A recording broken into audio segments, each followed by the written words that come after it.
Marchioness Straux melangkah keluar dari kereta, wajahnya dingin dan tegas. Marquis Straux, sang Duchess buru-buru menyeka air matanya dan menyapanya, tetapi wajah Sierra tetap dingin. Saya akan mengawasi penyelidikan di rumah Ludwig. Saya yakin Anda akan mengerti, kan? Tentu saja, tapi apakah Anda baik-baik saja? Saya dengar Anda sedang tidak enak badan. Saya takut saya akan sakit kalau saya hanya berbaring. Kedua tangannya yang ramping mengepal. Bagaimana mungkin Duk Ludwig maupun ahli warisnya tidak tahu apa yang diketahui Lady Lize? Sepertinya Anda juga akan mengatakan bahwa Anda juga tidak tahu. Demi Tuhan, kami tidak tahu. Tapi kami bersalah karena tidak tahu apapun yang memungkinkan Lize melakukan hal seperti itu. Maaf, Nyonya. Mendengar permintaan maaf dari Duchess Ludwig yang kulitnya sepucat kulitnya sendiri, Sierra hanya menggertakkan gigi dan gemetar, tidak dapat berkata apa-apa lagi. Tepat pada saat itu, seorang pelayan yang sedang menurunkan barang bawaan dari kereta mendekati Edith dan bertanya apa yang harus dia lakukan. Edith keluar dari rumah besar untuk memeriksa keadaan dan mendekati kereta. Untungnya, mereka belum menurunkan banyak barang. Berhentilah untuk saat ini sampai para kesatria kekaisaran menyelesaikan penyelidikan mereka. Ketika para pelayan yang mendengar perintahnya memasukkan kembali barang bawaan ke dalam kereta, Edith mendekati Daniel yang berdiri dengan linglung di samping kereta. Aku turut prihatin atas apa yang harus kamu alami segera setelah tiba di ibu kota, Daniel.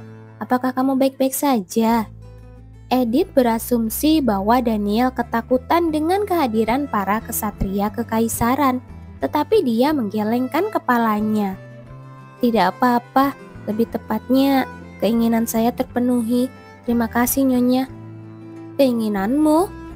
Ada seseorang yang ingin saya temui sebelum saya berangkat ke Raizen, dan sekarang setelah saya bertemu dengannya, saya bisa berangkat ke Raizen dengan tenang. Mendengar kata-kata itu, Edith melihat sekelilingnya. Ada begitu banyak kesatria dan pelayan istana yang berkerumun di sana, sehingga dia tidak tahu siapa yang sedang dibicarakan Daniel. Jika kamu dapat memberitahuku siapa orangnya, aku akan mengatur pertemuan untukmu. Tidak perlu, saya rasa dia tidak akan mau bertemu dengan saya, jadi tidak perlu. Terima kasih. Mata anak laki-laki itu dipenuhi kesedihan. Baiklah, aku tidak akan bertanya lagi. Tidak ada hal lain yang bisa dilakukan sekarang. Jadi mari kita masuk dan makan sesuatu. Ikuti aku. Edith masuk ke rumah besar bersama Daniel yang terlihat seperti hendak menangis. Saat mereka masuk, Kilian yang berdiri di samping Marchioness dan Duchess mendekat. Ada apa? Ya, bongkar muatnya sudah berhenti dan Daniel terlihat sangat lelah. Jadi aku ingin memberinya susu hangat dan kue. Dia pasti terkejut. Melihat kepala Daniel tertunduk, Kilian merasa kasihan padanya. Karena dia adalah seorang anak laki-laki yang hidup di jalanan, dia mungkin takut para kesatria datang untuk menyelidiki. Kilian mengangguk dan Edith membawa Daniel pergi. Tunggu, siapa anak itu? Sierra bereaksi tajam. Fakta bahwa dia seumuran dengan anak laki-laki yang dibawa Lize dan berambut pirang tampaknya membangkitkan kecurigaannya.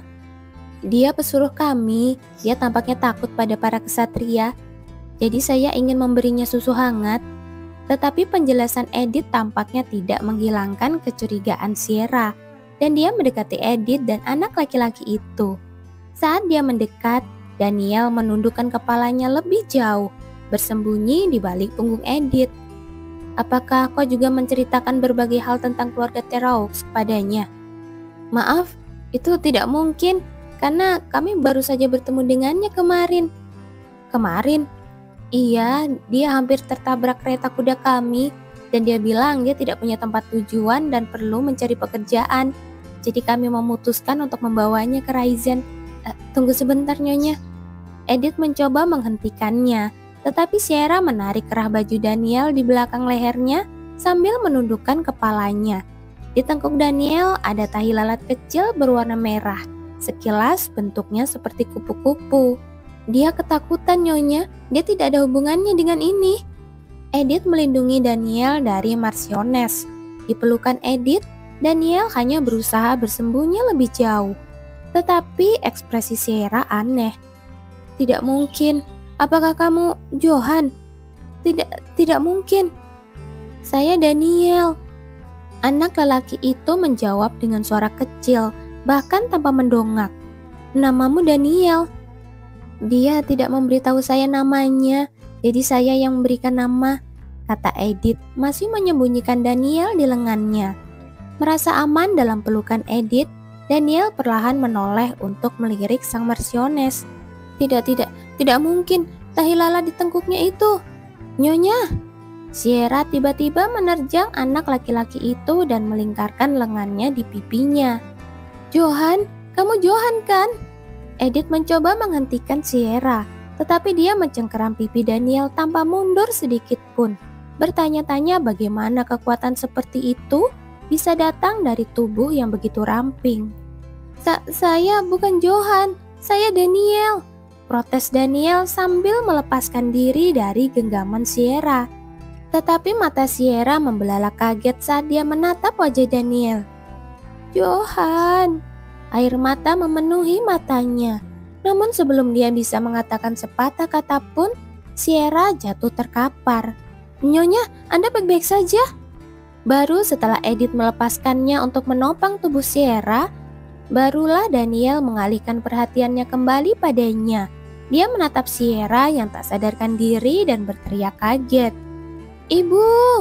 Kilian dan Duchess yang bergegas ke sisi Sierra membelalakan mata mereka mendengar teriakannya. Tetapi Daniel berpegangan erat pada Sierra, seolah-olah dia tidak bisa melihat apapun di sekitarnya. Ibu, maafkan aku, Bu. Ibu. Dia lalu meraih tangan Edith dan memohon. Tolong selamatkan ibuku. Aku akan melakukan apa saja. Tolong selamatkan ibuku. Edith tampaknya mulai kehilangan akal sehatnya. Saat dokter memeriksa Sierra di ruang tamu, Edith, Kilian, Duchess, dan Putri Catherine mendengarkan cerita mengejutkan dari Daniel yang menangis terseduh-seduh. Jadi kamu Johan? Iya. Dan Marchioness Teraux mengenalimu bukan? Iya. Lalu mengapa kamu berpura-pura tidak tahu pada awalnya? Johan terisak-isak dan memainkan tangannya, lalu akhirnya menjawab. Kudengar ibuku menelantarkanku. Dia diam-diam membuangku karena aku tidak berguna. Dan kupikir dia akan semakin membenciku jika tahu aku ada di sini. Catherine marah mendengar kata-kata itu. Siapa? Siapa yang memberitahumu itu? Bibiku. Bibimu? Johan ingat dengan jelas apa yang terjadi 5 tahun lalu. Johan menceritakan bahwa pada hari perjamuan luar ruangan di istana kekaisaran, Johan sedang bermain di taman bersama sepupu-sepupunya. Itu adalah hari paling bahagia dalam hidupnya, dengan cuaca yang bagus, makanan berlimpah, dan bersenang-senang dengan teman sebaya yang sudah tidak lama ditemuinya. Namun bibinya, yaitu Bibi Avery, mendatanginya dan menggendongnya ke sebuah taman terpencil. Bibi Avery memintanya untuk berganti pakaiannya dengan pakaian lusuh dan menggunakan rambut palsu khas rakyat jelata, dan mengatakan bahwa ini adalah permainan penyamaran dan mereka akan bermain petak umpet sambil menyamar. Johan sangat senang dan sama sekali tidak curiga. Bibinya sering datang berkunjung ke rumah besar Teraux dan sangat dekat dengannya. Saat Johan dengan bersemangat mengganti pakaiannya dan mengenakan wig, Bibi Avery mengangkat Johan dan menurunkannya di dalam kereta, sambil mengatakan bahwa ibunya telah memintanya untuk menyingkirkan Johan karena dia adalah anak yang tidak berguna baginya. Karena ibunya memiliki 2 putra lain yang sehat, sehingga tidak ada alasan baginya untuk terus merawat Johan. Bibi Avery menarik sebuah kantong dari tangannya dan melambaikannya kepada Johan. Kantong itu adalah satu hadiah yang Johan berikan kepada ibunya untuk hari ibu tahun itu. Kantong itu berisi uang yang diterima Bibi Avery sebagai pembayaran karena telah menyingkirkan Johan. Bibi Avery juga menambahkan bahwa ibunya mengalami kesulitan saat membesarkannya. Bahkan ibunya juga dicurigai berselingkuh karena Johan tidak mirip dengan ayahnya. Tiba-tiba terlempar dari tengah kebahagiaan ke dalam kesengsaraan, Johan tidak dapat pulih dari keputusasaannya. Kemudian dia menangis dan mencoba melawan, tetapi malah dipukuli dan dibawa ke suatu tempat di pedesaan dan menjualnya kepada pemilik penginapan. Aku tidak percaya kalau penculiknya adalah saudara perempuan Bibi Sierra. Catherine ternganga. Johan cukup pintar untuk mengingat semua itu, tetapi dia baru berusia 8 tahun saat itu. Dan ketika dia tidak mendengar rumor apapun tentang keluarga Teraux yang mencarinya, dia mempercayai kata-kata Avery. Tidak, Johan, mereka takut kalau kabar mereka mencarimu tersebar, para penculik akan menyakitimu. Orang tuamu berusaha sekuat tenaga untuk menemukanmu, seru Catherine sambil memeluk Johan. Tepat pada saat itu, mereka mendengar suara sesuatu jatuh di belakang mereka. Mereka berbalik karena terkejut dan mendapati Sierra tergeletak di lantai, gemetar dengan ekspresi hancur di wajahnya. Sayangku, tak ada satu detik pun sejak hari ketika aku kehilanganmu yang membuatku tidak memikirkanmu. Harapan bahwa kamu masih hidup telah menyelamatkanku dari kematian. Ibu! Johan melompat berdiri dan berlari ke Sierra. Ibu dan anak itu yang tidak bertemu selama 5 tahun menangis terseduh-seduh sambil berpelukan. Untuk sesaat, semua orang diliputi emosi kecuali Edith. Itu hebat, tapi mengapa malah aku yang menemukannya? Dalam cerita aslinya, Lizella yang menemukan anak laki-laki itu. Jadi Edith bingung dengan situasi saat itu. Perasaan dirampok karena kehilangan orang berbakat yang menjanjikan adalah bonus. Bagaimanapun, berdasarkan ingatannya tentang cerita aslinya, sang kaisar akan segera memanggilnya dan menawarkan untuk memberinya sesuatu sebagai balasannya. Seberapapun bencinya aku padanya, aku harus menyelamatkan nyawa manusia, kan? Tentu saja tidak ada yang tahu apakah kaisar benar-benar akan memaafkannya. Duke Ludwig atau Cliff yang tidak ada sangkut pautnya dengan hal ini kemungkinan besar akan dibebaskan.